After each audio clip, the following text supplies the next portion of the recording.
Hey, brothers and sisters. My name is John. I'm the pastor of First United Methodist Church in Mountain City, Tennessee, and Trade United Methodist Church in Trade, Tennessee.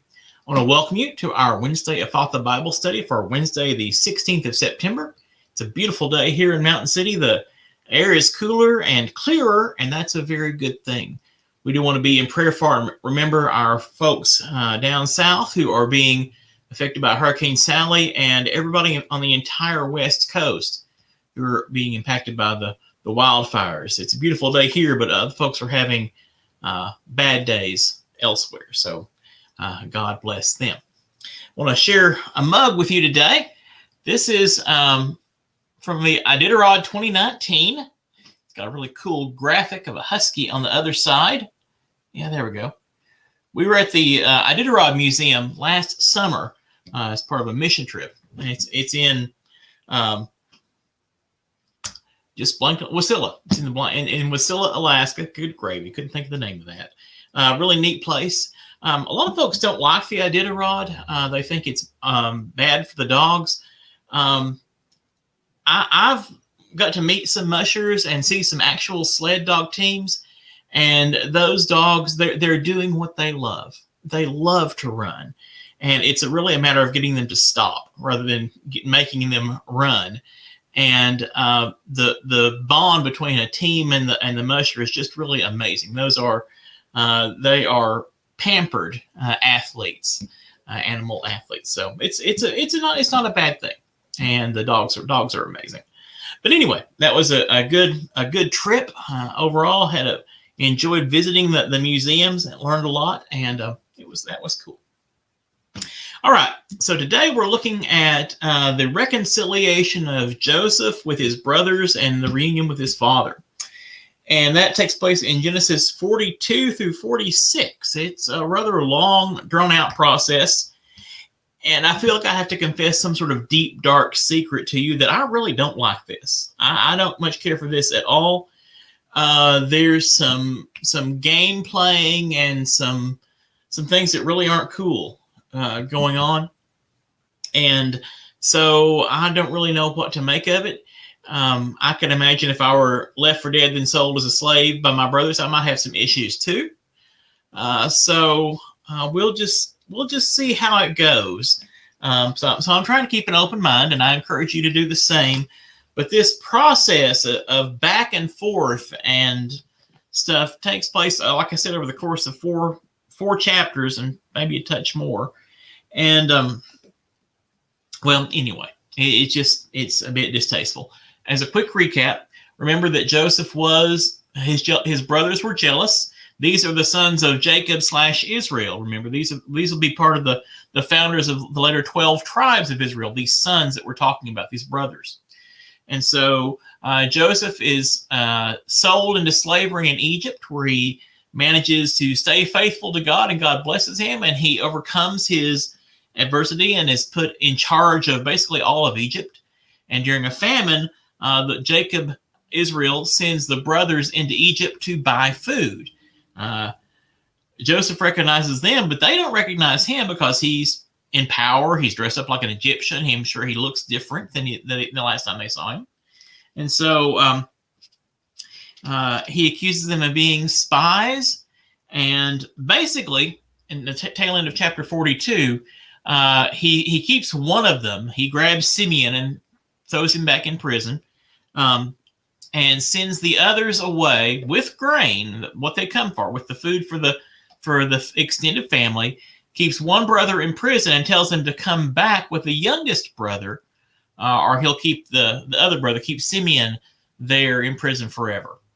And to sort of spice things up a little bit, he orders the servants there in the place where they are to put the brothers' money back in their bags. So they have the grain that they came for plus the money that they had paid for it back in their bags, and Joseph sends them on their way. When they get back home and they open up the bags and tell Jacob what's going on, they just don't know what to think. They don't know what to make of it. They don't understand what's going on. They say, And they say, why has God done this to us? Well, God didn't do it to him. Joseph did it to him. And so they go back to Jacob and say they need to take Benjamin back. And Jacob basically says,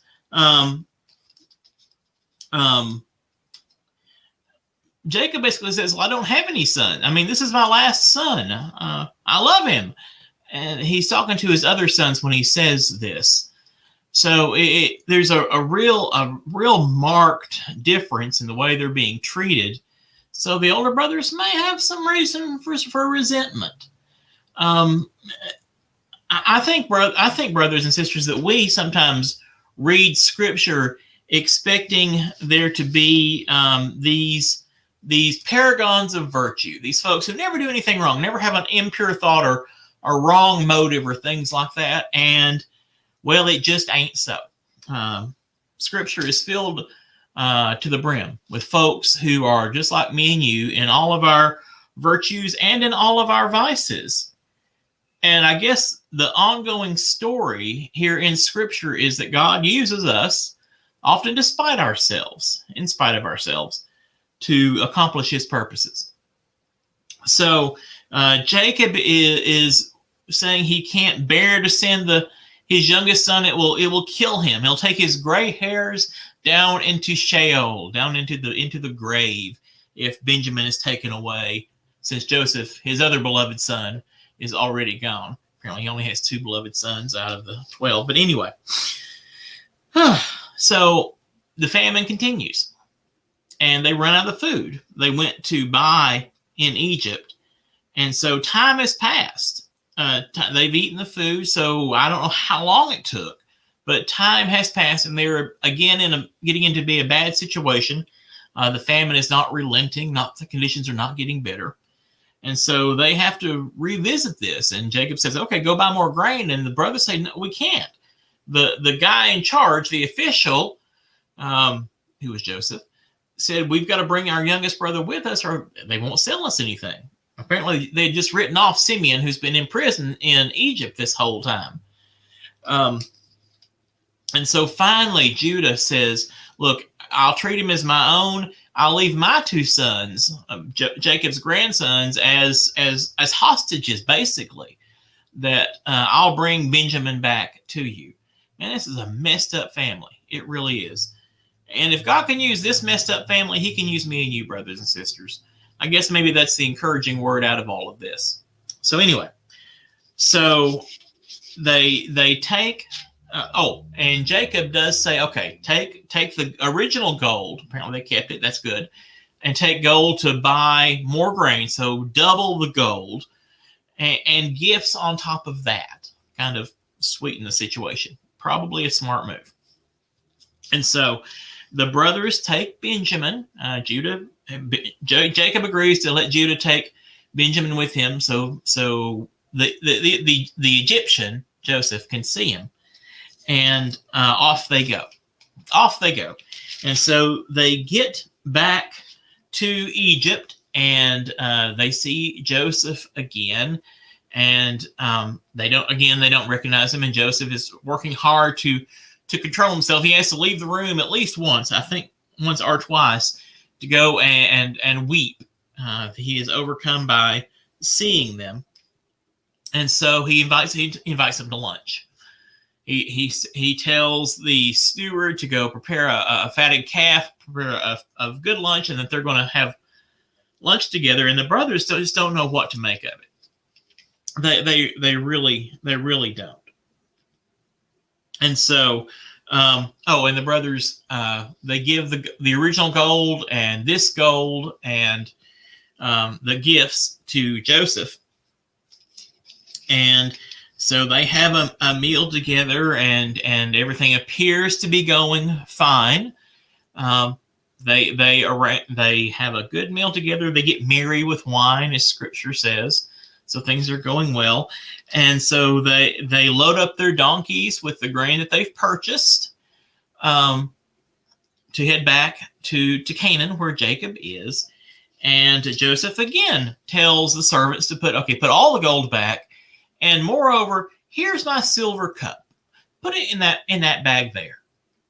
And so The brothers don't know anything about this. So all of them in Benjamin and Simeon are heading back to Canaan. And then Joseph lets them get going for a little bit and then chases after them and says, "You are thieves and spies. You've stolen my good silver cup." And the brothers are like, "We have no idea what you're talking about." And so Joseph has all the bag searched, and lo and behold, there's a silver cup in Benjamin's bag that Joseph had put there. And so the brothers, everybody's freaking out. The brothers are all freaking out. Joseph is yelling at them, accusing them of being spies and thieves. And the brothers are confused. So they're all taken back to the palace. They're sure they're going to be thrown in prison at best, if not executed. And Judah is freaking out, trying to figure out how he's going to explain this to his father Jacob, because he promised that nothing would happen to him. And Joseph is saying, "Okay, the rest of you go. I'll just keep the thief, the youngest brother, who had the silver cup that Joseph had put there in his bag. I'll just keep this thief, this youngest brother, here with me as my prisoner, as my slave." So Judah basically throws himself on the floor and begs for Joseph to be merciful, that his father has already lost one beloved son, who was Joseph, and it would kill him to lose this son too. Please very eloquently. And so so at that point, we are now entering into chapter 45 and 45:1. Then Joseph could no longer control himself before all those who stood by him, and he cried out, "Send everyone away from me." So no one stayed with him when Joseph made himself known to his brothers. And he wept so loudly that the Egyptians heard it, and the household of Pharaoh heard it. Joseph said to his brother, "I am Joseph. Is my father still alive?" But his brothers could not answer him, so dismayed were they at his presence. Then Joseph said to his brothers, "Come closer to me." And they came closer. He said, "I am your brother Joseph, whom you sold into Egypt.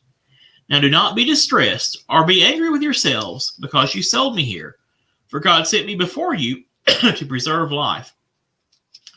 For the famine has been in the land these 2 years, and there are 5 more years in which there will be neither plowing nor harvest. God sent me before you to preserve for you a remnant on earth, and to keep alive for you many survivors. So it was not you who sent me here, but God."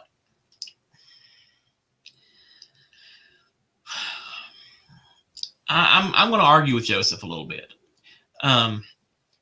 It was not godly what the brothers did, and I'm going to argue that it is not in keeping with God's nature that God causes us to do evil in order to bring about a good outcome later on.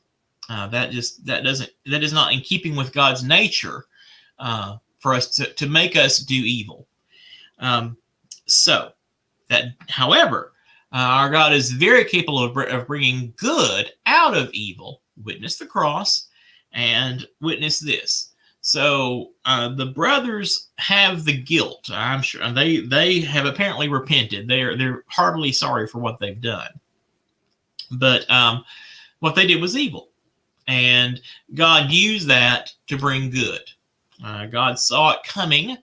Being God, our God is omnipotent and omniscient, and was able to use that, just like he used the crucifixion of Jesus. It was wrong and it was evil, but God turned it upside down to bring great good out of it. So, and Joseph's, I'm sure he's putting his best understanding to make sense out of all of this. Okay, chapter 9, verse 9. "Hurry and go up to my father and say to him, 'Thus says your son Joseph, God has made me Lord of all Egypt. Come down to me and do not delay. You shall settle in the land of Goshen. You shall be near me, you and your children and your children's children, as well as your flocks and your herds and all that you have. And I will provide for you there, since there are 5 more years of famine to come, so that you and your household will not come to poverty.'" So Joseph tells the brothers, "Go and bring back Jacob and the whole family, and I'll make a space for you. And he gets wagons together to carry. And then over in let's see, was it 46 or was it later in 45? Oh, I'm sorry. It's hard to keep track when it's going on like this. Anyway, Pharaoh gets word of it, and he's very pleased. He's happy for Joseph, who's been doing good work this whole time. Happy that Joseph has been reunited with his family and is able to provide for them. So the Pharaoh sets aside land, sets aside a place for them, so that they will have what they need and they won't perish. So Joseph is reunited with Jacob, and Jacob's heart is overwhelmed, and so Joseph settles basically his extended family in the land of Goshen, and there they ride out the rest of the famine years in security. Let's see. This is chapter 46, verse 27. I'm sorry, 26. 26. All the persons belonging to Jacob who came into Egypt, who were his own offspring, not including the wives of his sons, were 66 persons in all. The children of Joseph, who were born to him in Egypt, were 2. All the persons of the house of Jacob who came into Egypt were 70. And again, the wives aren't counted. It's the ancient world. I'm sorry. The women didn't count for much back then. We need to learn better. But anyway, so there's 70 plus people in Joseph's extended family and Jacob's extended family. And so Joseph has made a way for them to survive. And that's all thanks to the provision and providence of God. And also thanks be to Joseph being faithful. He was faithful when he was in prison through no fault of his own. He was faithful when he was enslaved through no fault of his own. He didn't give in to bitterness, and he made the best out of it. Now, this give and take with the brothers was sending him out and bringing him back and throwing him in prison and there's some bitterness there. And I can't say as I blame him. I probably would have some deep anger issues as well. But in the end, everybody is reconciled to everybody else, and then this part of the story ends happily. What happens is that time passes and pharaohs change, and new pharaohs are threatened by the prospering of Jacob's family. But that's a story for another time. So we'll get into that later on. So we're going to wrap up the narrative of Joseph, seeing how he indeed is fulfilling his role as provider in Egypt. He's taking care of his people and the Egyptian people as well. And that is all thanks to God prospering him because he, Joseph, remained faithful in the midst of very trying and very difficult circumstances. And I pray that we never find ourselves in situations like that. But if we do, I pray that God gives us the strength and the faithfulness to remain faithful and trust in God. So I hope you guys have a blessed week and stay safe, and do remember that we are still worshiping online till we find out otherwise. This Sunday in our online worship, we'll be looking at the parable of the workers in the vineyard, Matthew 20. That's one of my favorite parables, and that'll be a good thing to talk about. So until then, I will see you guys later on. God bless.